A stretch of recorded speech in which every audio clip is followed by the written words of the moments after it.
All right, welcome everyone. Welcome to today's DevOps Playground. We're here at Global Logic. My name is Wale, and I'm here to give you few information first. So first of all, let's talk about fire exit. So we have the first fire exit from where you came from. The second one is right past the kitchen over there. Most of you have already seen the kitchen, so it's behind it. And then in case of an emergency exit, downstairs, we have to meet up downstairs somewhere around this area there. There's a restaurant called Goucher, and that's where the meeting point is. So, toilets. Toilets are right after the lift. I mean, when you come out the lift, depending on which lift you came out from, but it would be one of the doors, not the one that you used to come in here, basically. And if you do need to go to the toilet, you need a pass to come back in here. So just let one of us know, and we'll give you a visitor pass so you can come back in here. I think that's it. So now, on to why you're actually here. We have James. He claims he's not a Nomad expert, but he does know most of the things about Nomad. So if you do have any questions, do hit him up. And he's going to give you a small intro to Nomad. So it's going to be fun. You're going to use Nomad to deploy a few things. Hopefully you'll like it. If not, we are happy for your feedbacks as well. Thank you very much. Enjoy.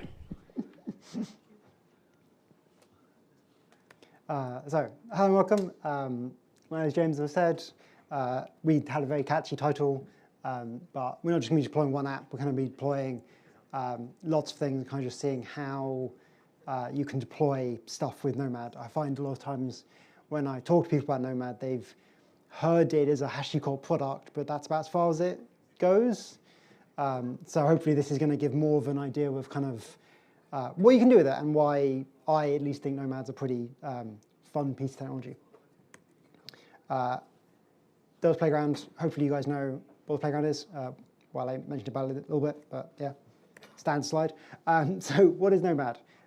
From Hashi, this is their, if you go on their website, I don't know why I picked that grey. If you go on their website, this is the standard spiel they've got. It's an orchestrator, scheduler. It's, if you think about kind of what Kubernetes can do and what Kubernetes is aimed for, that's kind of where Nomad lives. But it is designed for, you have an application or you want to deploy something you want to be able to scale, Nomad will do that for you. So you tell Nomad, I want to deploy something like Nginx or my website, and it will deploy it for you and put it on a server somewhere and connect it all together in a way that you don't have to care about the nitty-gritty of how that connection works. It is written, the job specs you write are written in HCL. If you're used to Terraform, it is exactly the same. Some of it's a little bit different just because it's in one massive block, but if you know Terraform, if you can read and write Terraform, you can read and write you can read and write Nomad stuff. This is kind of their recommended architecture. They have, at one point you had to have console to use Nomad. They have pulled away from that. So you can deploy Nomad without console, but any of their recommended architecture still has console as a backend that connects it all together. And while Nomad lets you deploy your applications, if you can't see the application still working, it's not as useful. So console gives you the way of being able to see your applications working and the service mesh stuff that lets your applications talk to each other. We're not going to go into that today. We're just, the setup we've got is a basic Nomad server, one Nomad client, kind of a simple, the bare minimum really you can get away with without just having the one server client, which you can do, but if that breaks, then everything breaks, which is maybe less useful. A little bit on the kind of orchestration side of it. This is the base HCL that we'll be deploying, or one of the HCLs we'll be deploying in a moment. Yeah, I'll talk more about it when we actually get around to deploying it, but I just thought it'd be a good drop-in. One of their big selling points for Nomad that at one point was their selling point, and I couldn't find really other than the base video that talks about Nomad, but it's not just application level orchestration, it's also at a platform level orchestration. So you deploy a server, how do you release patches to it? How do you update, I don't know, Docker's got an update, how do you push that update out? And with Nomad and some permission stuff within namespaces and ACL level, which we're not getting into today, maybe another playground in the future, but we're not getting into today, you can have it so the application team, the platform team can deploy a application, the platform team can deploy an update to every client in Nomad, that every team uses it no matter where in the where in the company they sit, and the application team doesn't have to care. They just, one day they'll go in and everything's been updated. And on the same system with the same code, the application teams can deploy. So you have one view that can show you all the platform level things that have been deployed, all the services that have been updated, and the applications that have been deployed. I feel like I had to put this question in because every time I've had a conversation with Nomad, people are like, so how's it like Kubernetes?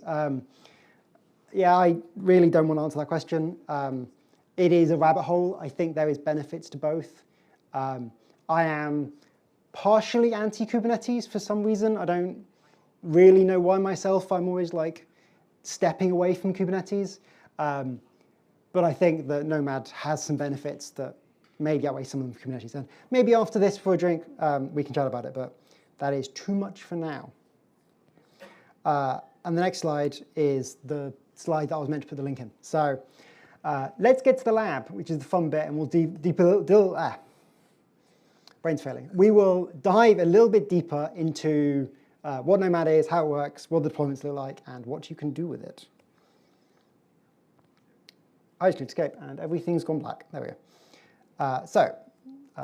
I'll give it a moment. This seems to always be the longest and hardest part of the playground. So if you have a laptop and want to follow along, if you go to lab.devopsplayground.org, and if you're obviously at home watching on YouTube, you can go to this website as well. You get presented with a lovely panda face and a box that asks for your meetup username. If you write your meetup name in that box, click submit, you will get a list of the instances that you want. And then it also has a list of instances and the GitHub repo. This is the way I'm going to run it, so hopefully you can see the GitHub and what I'm doing at the same time. I believe the GitHub repo is in the IDE. I don't know if I need to make anything bigger or not. Is my laptop flickering again? Bear with me one moment.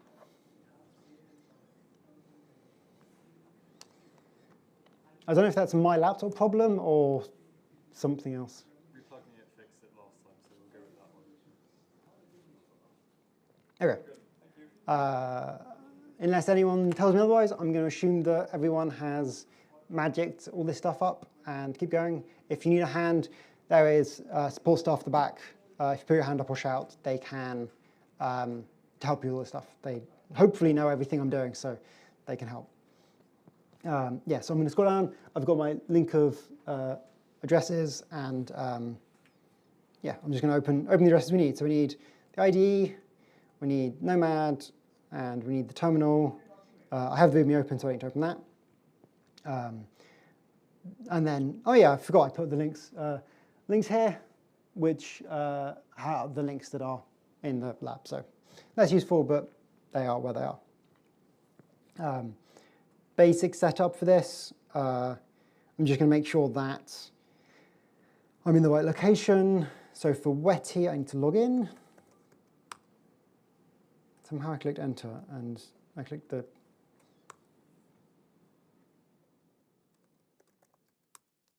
There. And then.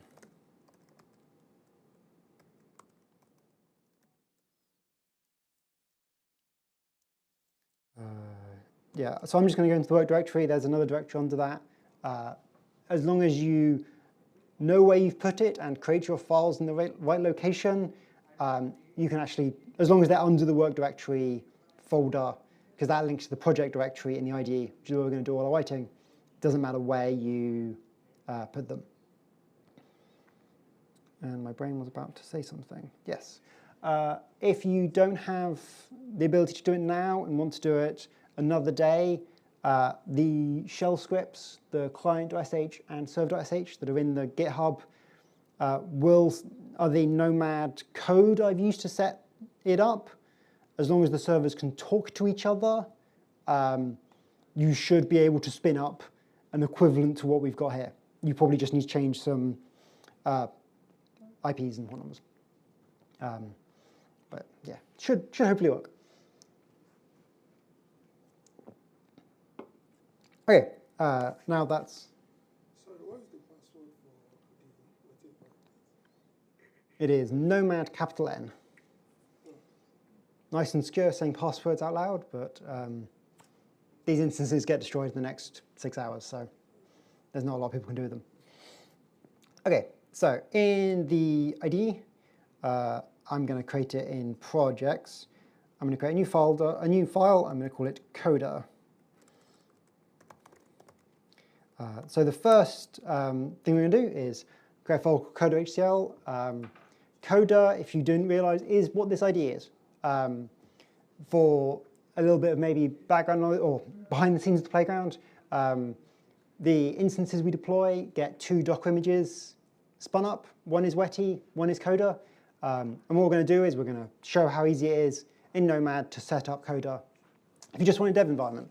So if you wanted a very quick run a command line, get a dev environment up, this is kind of how you do it with Coda, with Nomad, sorry. And then, now that's copied, let's run through the task. Let's kind of break down the block into how it works and kind of explain some of this basic stuff. The README hopefully is clear enough if people don't watch the video. I don't know why you don't want to listen to my dulcet tones, but the README, I try and make the READMEs pretty good. So a job is, you have one job per file, and this is kind of telling Coda, this is telling Nomad what to deploy. So this is the high level outer block that kind of tells it what it's deploying. Within the data centers, and a lot of the stuff at the job level is about where it should deploy your application, or where to deploy this code, this job. So I'm doing a data center block, and I'm using star. You could have data centers, you could be like, oh, we've got a US data center, UK data center, all within the same Nomad server, and because of GDPR constraints or just speed and ping, you want to deploy at the data center closest to you. So that would be a time to use there. I'm just using star because we don't care, because there's only one data center, but that's what star's for. A group is a way of categorizing stuff within jobs or within a job. So most of the stuff we're doing, there's just one group, but I believe you can have multiple groups per job if you wanted to build a very complex system in one file. I'm very much a multi-file person, but some people like one massive file. The count bit does what it says on the tin. I want one of these, so everything within, so deploy one of these groups, and yeah, we get one. Later on, we deploy multiple things, and we'll see how that works. The networking is very similar to Docker networking, if you've touched Docker before. So this is the mode, which is host, so it's just going to get an IP address on the host, and then the port is, I'm telling it what the internal port of Docker is, internal port of Coda is, so we'll link it. It's just going to give us a random IP to begin with. A task, this is what we want Nomad to deploy. So we are, and here you can see the driver is Docker, so we're going to deploy a Docker image. There's some metadata, which is just text. That can be kind of whatever we want. And then the config is very similar to standard Docker config. Image, the ports linked back to the network name. Volumes is just mounting a file from local into the container. Artifact is there's quite an interesting way Artifact works. So we're giving it a zip file, and it's going to extract it as part of the artifact download. So it's going to download a folder, unzip it, and then we're going to mount it into the config. Now we've got the boring explanation in the way. Let's run it and see what happens. So if I go back into my IDE and I go ls, ls, so we can see I'm in the directory. That's probably a bit small. Let's try and zoom in. That's not how you zoom in. Okay. We are in the directory with the HCL file I just made.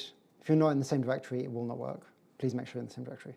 I know I'm hammering that home, but that's an easy thing to make problems of. So I'm going to run nomad plan code. Make sure I spell it right.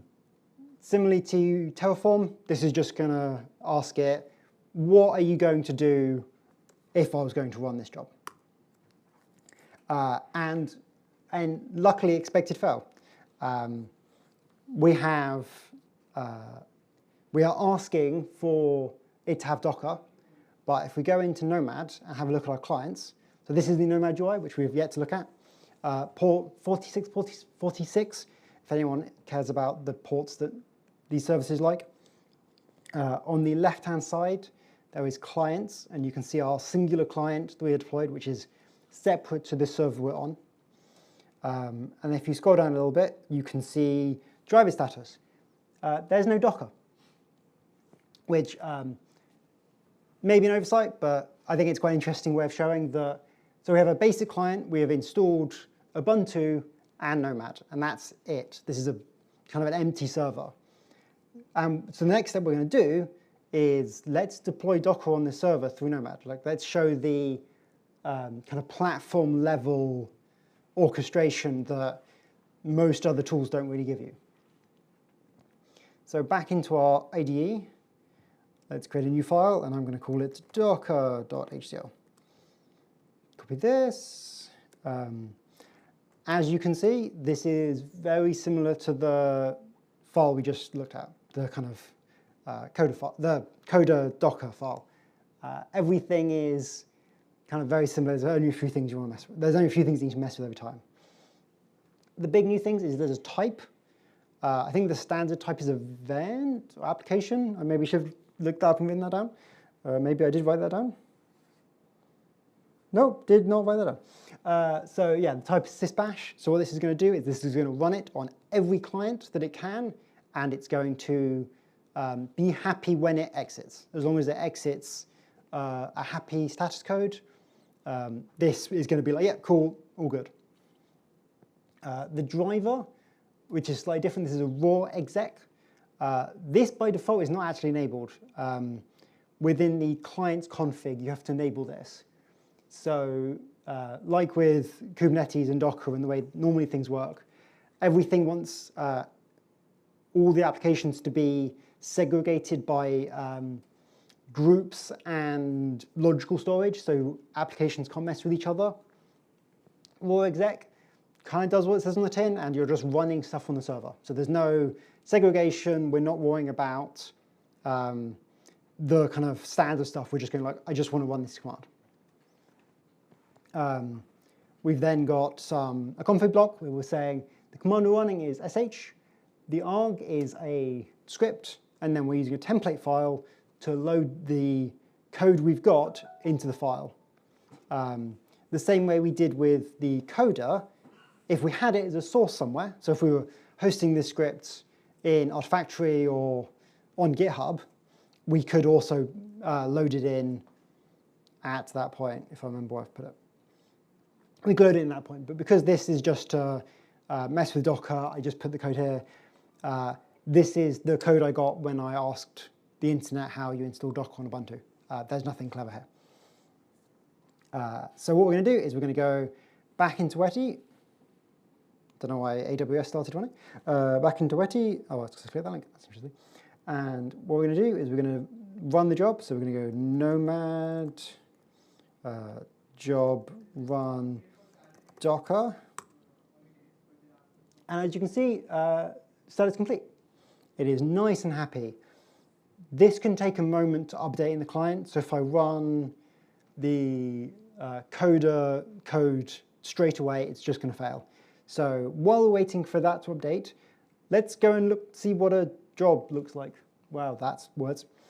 So under jobs, we have the jobs we're running. We can see Docker, sysbash default. We get a nice screen that shows all our allocations have been successfully completed. An allocation is what Nomad calls a task that is running. So that's kind of the bit of the computer that the task runs on.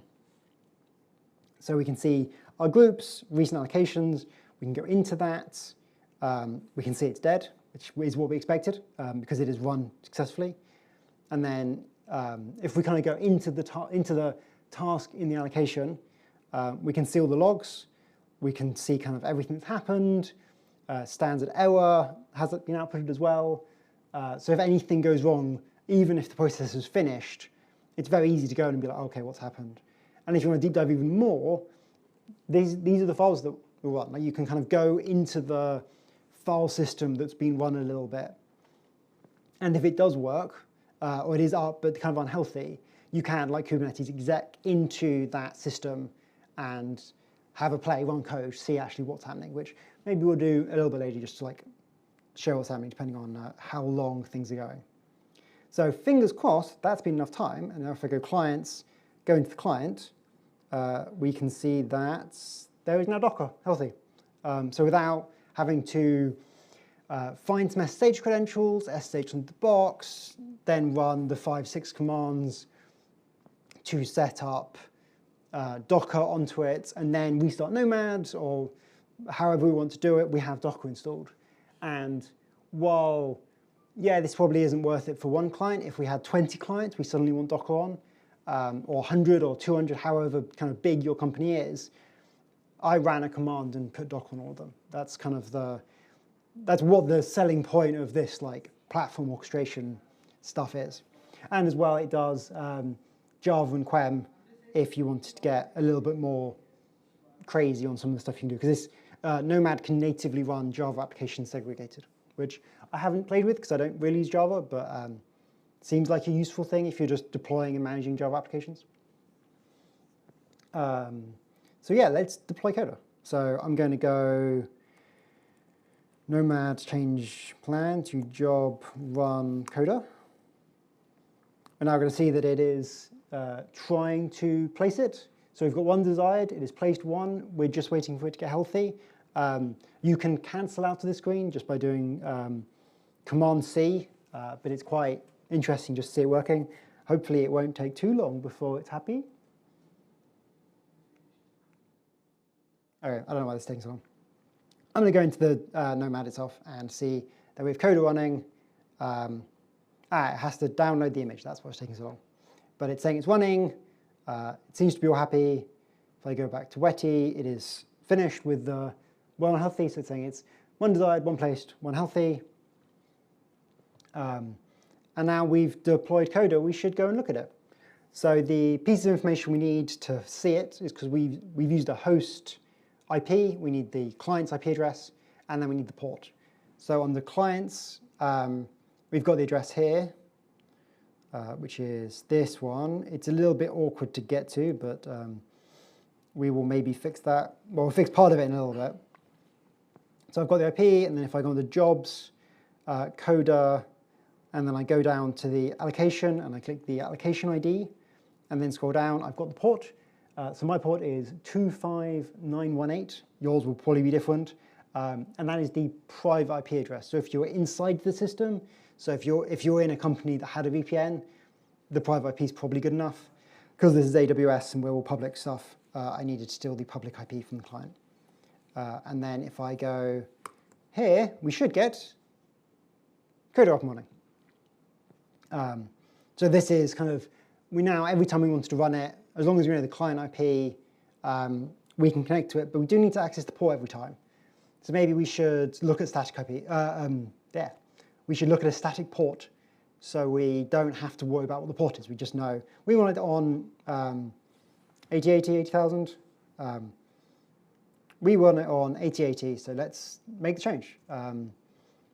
Let's go back into Coda, back into the Coda file in Coda. and I'm going to replace the networking block. Just because it annoys me, I'm going to tab that in, so it's correct tabbing, which that needs to be tabbed one more. Okay, so there is the new networking port. We want to go change it to static port, sorry, and then I'm going to go back into Wetty. I'm just going to rerun it.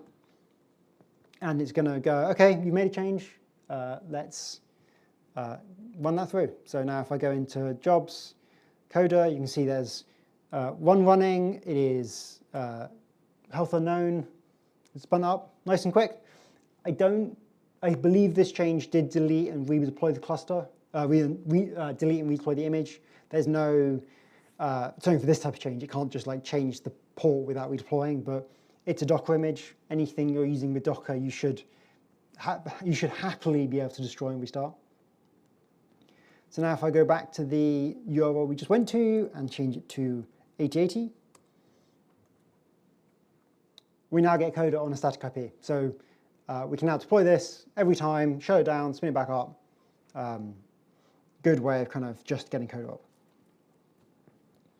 All right, so now we've done kind of a simple get some worked. Let's deploy something that's maybe slightly more complicated. So let's deploy Vault. I have not looked into how to auto-join this Vault cluster, because really you would use console and you'd use service mesh, and you'd have a way that things within Nomad can talk to each other without IP addresses. So we're just going to deploy 2 separate Vault clusters, 2 separate Vault servers, and just to show kind of what you can do with Nomad. So if I go back into the IDE, and I'm just going to make a file called vault.hcl. And there's a few things different here. Hopefully it won't be too long to cover. So we've got, you can see under group, we've got a constraint. If you deploy multiple Vault servers in the same client, that's not very resilient. But luckily Vault has something called distinct hosts. So you can make it that it will not put 2 groups on the same client. So if you wanted 5 Vault servers, which is the kind of recommended Vault architecture, this would then need 5 clients. The ports, we've seen that port stuff, 8200. The Vault cluster port, we don't care what it is. Vault lets us set it in the config. What it is publicly doesn't matter to us. So we're just going to let Nomad give us 2 ports. Then we go into the task. We've got a driver. This is an exec driver. Whereas for Docker, we're doing raw exec. This lets us run just pure binaries, but still in a segregated manner. So one binary can't talk or know about any other binaries on the server. So if you have a weird, complicated binary that's almost not worth loading into Docker, this is a way of running it without having to like build an entire Docker image when actually I know what it is and I know how I want to run it. We've got both an artifact and a template this time, because we need to download Vault, and the template is our kind of Vault config of how we want Vault to be set up. Just realized with the way I've done this, it's quite hard to see everything I'm doing. Within the template this time, we're using environment variables. So these are within the client, which if I go back into Nomad, clients, and we scroll down, there is all this information that Nomad knows about the server. And we even get into like OS level, we get into platforms, we get into the AWS host names, instance IDs, we get all this information about Nomad, which we may want. Like we may want to know kind of, am I running on a ARM server, or am I running on a AMD server? Like even if you're using Docker, those things matter. And the env lets us pull that information out. So in kind of like this node thing, we're getting the unique ID address of the client. So that's going to be unique for every client. And then we've got the AWS public IVP4 address. So we're just getting the kind of public address of the server so we can bind this application correctly. And then these ones, which are weirdly capital, non-capitaled, are pulling information from this file. So this is the Nomad port, and this is the Vault API port and the Vault cluster port that we're specifying up here. So we're able to specify them up above and then call the information into the config files. So we don't need to worry about kind of hard coding them if we don't want to. Which means actually, I suppose, the to address here doesn't matter because Vault doesn't care what its to address is. And then the same for the listener, we're telling it what port to listen to, which maybe matters what the public one is, but my Vault knowledge for that maybe needs to be messed with a little bit more. So yeah, let's give it a deploy. So back into Etty, we're going to go nomad job run Vault. And I mean, I don't know why I enjoy doing this so much on the playgrounds, but this isn't going to work. So we've only got one client deployed. We need to deploy another client because we told Vault deploy two, count of two, but each in different clients. So the way we're going to fix this, normally you'd probably want to spin up another client, reconnect it. Vault servers can be clients. There's just, in the config, there's a line that goes, hey, you can be a client as well, which is just this client-enabled block. So I'm going to Control-C to cancel that. I'm going to run this very brief file which needs to be sudoed. Nomad. Yeah, so because we're messing with the Nomad file and we then have to restart Nomad as well, we just need to be sudo. Or I think we could be the Nomad user to mess with the file, but the playground user certainly doesn't have access. So there we go, and I've built in the script to log out of sudo because you shouldn't be sudo unless you really need to be. But now if we look, we now have two clients. The one named Playground is the one we're currently on, and then the other one is the one we've already had. And then if we go back to jobs, you can see that nothing's changed. Like code is still relatively happy, I think. Yeah, because we just restarted the server, we didn't touch the client doesn't care the fact the server's changed. So as long as you're not changing a client, you can update and mess with your servers as much as you want, and the users won't notice until they actually want to deploy something that anything's changed within the server.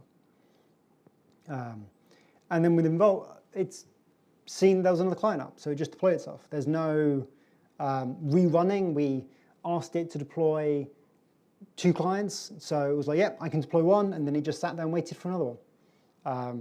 And all the times we're not fulfilling an allocation, as long as it's not erroring, it will just sit and wait for the allocation to become ready. So if the server was full, or the client was full, and then another service finished, it would just then take that service up. You don't have to kind of manually wait for everything. And I suppose I should show you Vault works. So we've got this, and then 8200. It's one Vault server, and then within the other port, which I've forgot to save the IP for, this one. There we go. We have two Vault servers up and running. Kind of show how you can do environment variables and link these things together. The last thing I think we're going to show, which I don't actually know how long we've been, is we're just going to show you how to deploy through Terraform. As much as this Nomad job deploy thing is fun, I think the way Terraform works for the deployment actually makes it really clear what's changing. Because these jobs, I'm sure the plans and stuff give a little bit more information, but like, it doesn't really say what it's changing. And certainly with audit logs and some of the bigger companies, knowing what's changed and exactly what your commit is going to do is kind of important. So we're just going to do a very simple Nginx server for this. So I'm going to go new file, nginx.htcl. Copy and paste this. I don't think there's any difference. Like this is all stuff we've seen before. Kind of, yeah, similar to everything else. We're just very basic Docker job. And then we're going to create a new project, and I'm going to call this nginx.tf. And That's all you need to deploy a Nomad job in Terraform. You just set up the provider, give it an IP address. I'm sure you can set that as an environment variable if you didn't even want to specify the address there. And then a job spec, which is just, here's the file. Nice and easy, nice and simple. And then if I go into Wetty and go to Terraform, let's plan. Let's see what it's going to. Why is there a log file?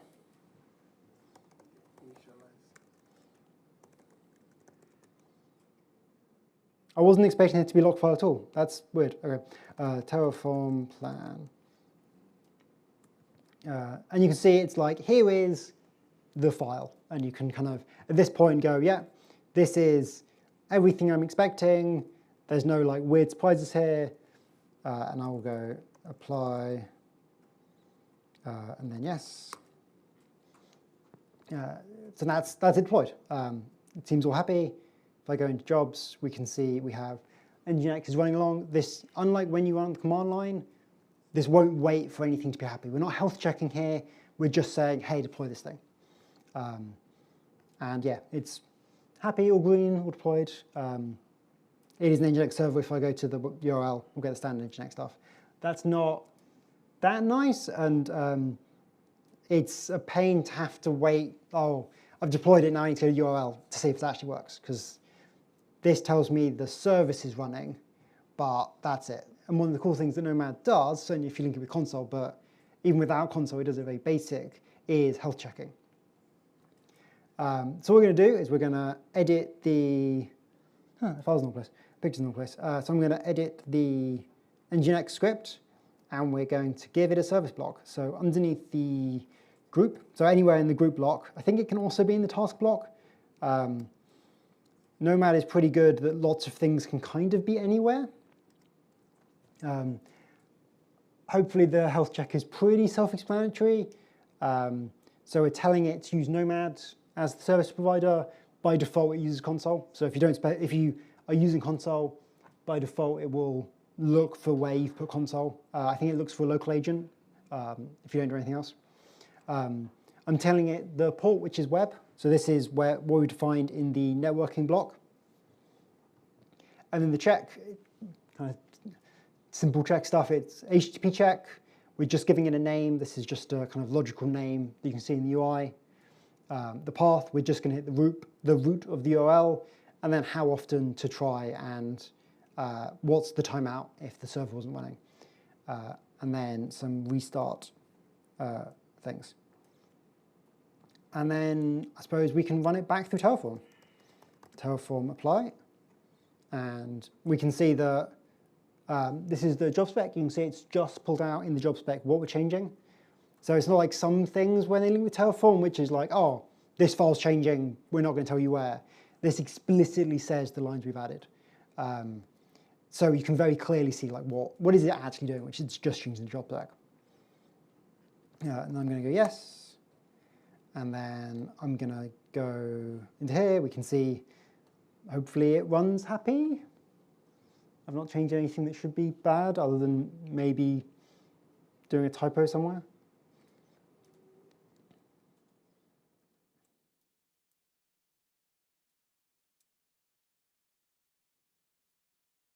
There we go.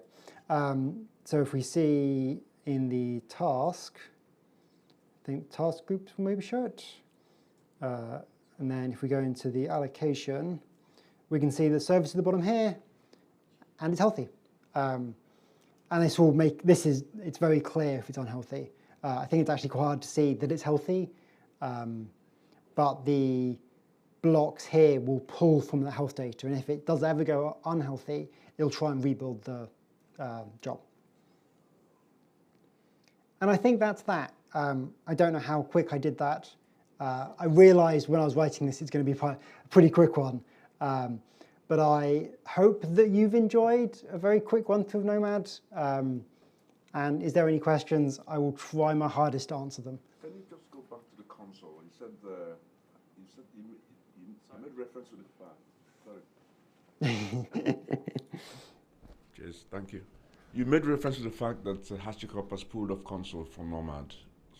I thought the presence of Nomad it was very keen architecturally to have console running there as a service proxy or service mesh. It is, but it used to be you couldn't run Nomad without console. Yeah. And now they've gone, you can run it without console. So this is just by itself. Right. But like the reason why Vault doesn't really work with the jobs is there's no way of really like, they don't know that each other exist. Whereas if we had console, we could use the service mesh to just be like, oh yeah, you two talk to each other through that. Yeah. So while it doesn't need to have console, it's still very heavily relied on you having it. Same way as the architecture diagram. This is still their main how to use Nomad architecture diagram. It's still very console front and center, even though you don't need the console clients anymore. Interesting. Yeah. Cheers. It's squidgy for a reason. Any other questions? Didn't realize how quickly I actually was going to go through that. Okay, the engineer's job that you just deployed, is he something that you can still run just like the way you run normal engineer's pod or something like that? Can you run that same engineers? Like, I just want to know if it's accessible on. Yeah, so it's this is just a basic Docker image. So if I we set it to mount on the host, so this will mount on the clients. So the local host against the ports of that job. Yeah, will so display engineer, yeah, normal engineers. Yeah, so it's going to be a random host. Random host, and it'll pick a random port on that host. As I don't actually know which host it could be, because it could be either client now, because we've deployed 2 clients. If I go into the allocation, we get a client ID up here. And we can see it didn't actually pick the other one. Okay. So if I do that, and then I go back into Nomad, and then I go into the IP, we get the IP of Nginx, and fingers crossed, this gives us the standard welcome to Nginx page. Okay. Obviously, if you're doing this properly, you'd have a way of getting to that information through either the load balancer or some other, like using console. So it's not like, okay, I need to find the public IP address and then find the port it's bound to. Okay. But again, simple. Trying to be simple. Okay. My next question, I noticed when you added this service, so does this particular service serve as normal, after deployment, you deploy service in Kubernetes.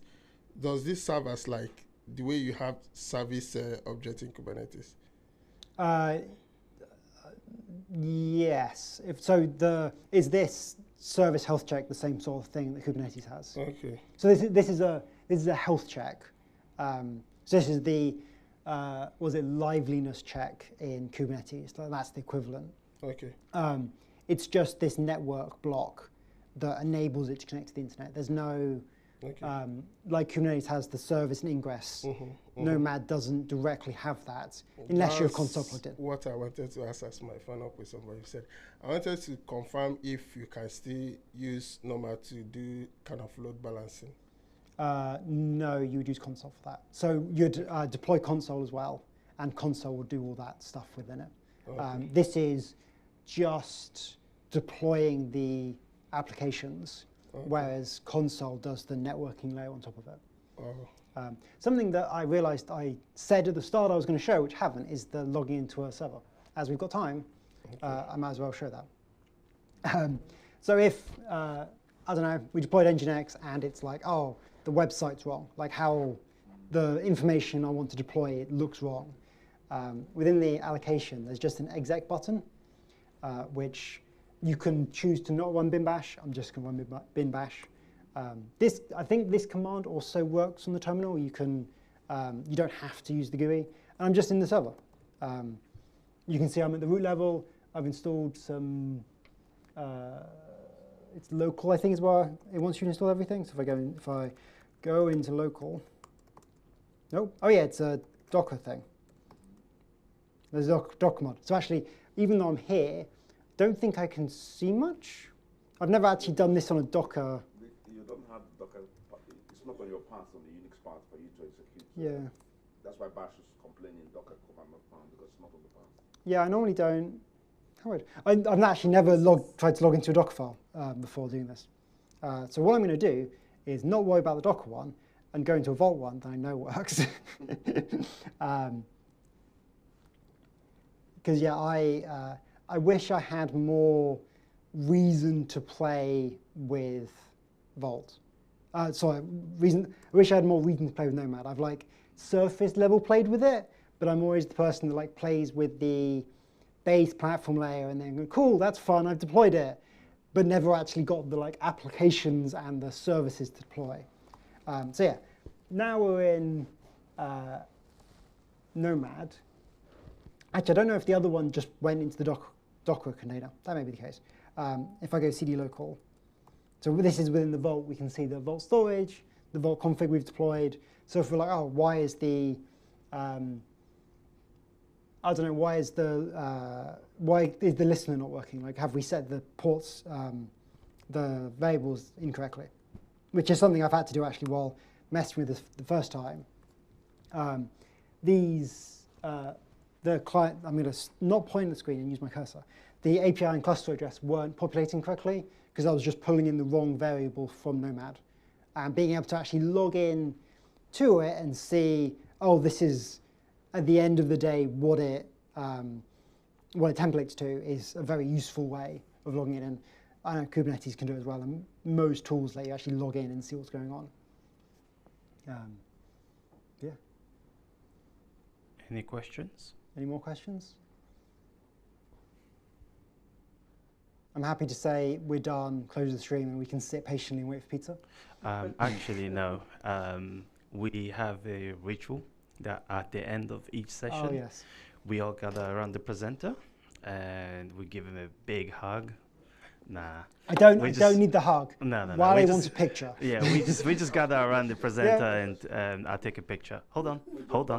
We're coming. Oh, You know, the Nomad is supposed to basically manage containerized environments, orchestrate them, and so on. What are the distinct advantages of using Nomad over vanilla Kubernetes? trying to not just diss on Kubernetes. The benefit I think Nomad gives you is you can manage the platform as well. So if you're not using the cloud, which I know everyone here is like, let's do the cloud, let's do AWS. It's been a while since a client I've worked on has actually used the cloud. It's all just been on-prem. Like everyone has their VMs that you're using. You can't just restart a VM. You can't be like, oh, there's a patch to patch to some application within Ubuntu. Right. We're going to release a new image and deploy it. Like you can't just do that on, well, sorry, you can do that on-prem. Most places that use on-prem don't want to do that. So for something like Kubernetes, you have to log into every server and update that patch manually underneath the kind of Kubernetes layer. But if I'm not on the web, I'm using Rancher, for instance, or OpenShift. Yeah. Which do all those sort of things. Whereas for Nomad, like I did for the Docker code, I just write in this template the script I want to roll out. Right. You can do some canary deployment stuff within it and be like, oh, deploy this to a subset first. And then once those work, we just deploy it to everything that uses Nomad. So every client that's running Nomad gets the update. And unless the server needs to restart because of it, they don't need to know. Yeah, we'll probably tell them just as like courtesy. But if I'm updating, I don't know, there was a curl vulnerability at some point. I'm just running apt update curl. Most people won't ever notice. So I can just roll that out. And the entire fleet of servers gets the update, job done. Also this, I don't know how useful this feature is, but I think it's quite fun, is it doesn't have to just be Docker. There is something that this does, which we've not talked on today, which it will manage Java applications. Putting a Java application inside Docker is weird, because the JVM already virtualizes Java. So you're putting a virtualization system inside a virtualization system to run. Vanilla Kubernetes, okay, there's an operator for Java-based applications like Oh, really? WebLogic. Yes, the operators now. Okay, so you can, Oh wow. even for Hazelcast, Yeah. all of them are now command operators, so you don't have to go through the weird process of lifting. So you don't have to use Kubernetes. You have to use Docker or Yes. OCI or whatever it is to. So I suppose I don't really know a crazy amount of Kubernetes. So I imagine they're getting very similar if what you're saying is true with Kubernetes can just do Docker. Sorry, can not just do Docker, it can do things like Java. Yes, The issue I've seen with Kubernetes, which is probably me just seeing it being done wrong, is to manage the Kubernetes cluster needs a team of people and needs experts that know Kubernetes. Yeah. Whereas Nomad is just a binary that's run. There's no crazy team of people that you need to employ just to manage Kubernetes, which is, I mean, it's fine to run a massive team of people if you're an organization of hundreds of thousands. Like if you're a major bank, yeah, sure, you've got the people to run. If you're a small team of 10, like when I've seen Kubernetes run, like, hey, we're trying to build an internal platform for Kubernetes, the amount of times we've hit issues that's just like a Kubernetes issue, which is probably our inexperience with Kubernetes, but it's still stuff that's like, oh, okay, now I need to worry about Kubernetes more than the goal I'm trying to hit. Whereas I think, it's only what I've seen with Nomad, I've not dived deep into the depths of things you can do in Nomad. I've done a lot more with Kubernetes than I have with Nomad. It feels like I just wouldn't hit the same problems because at a base, it's a binary running on an OS. Like I'm just running a Docker image on a server somewhere. Virtualized. It's not kind of extracted behind all this Kubernetes wrapper.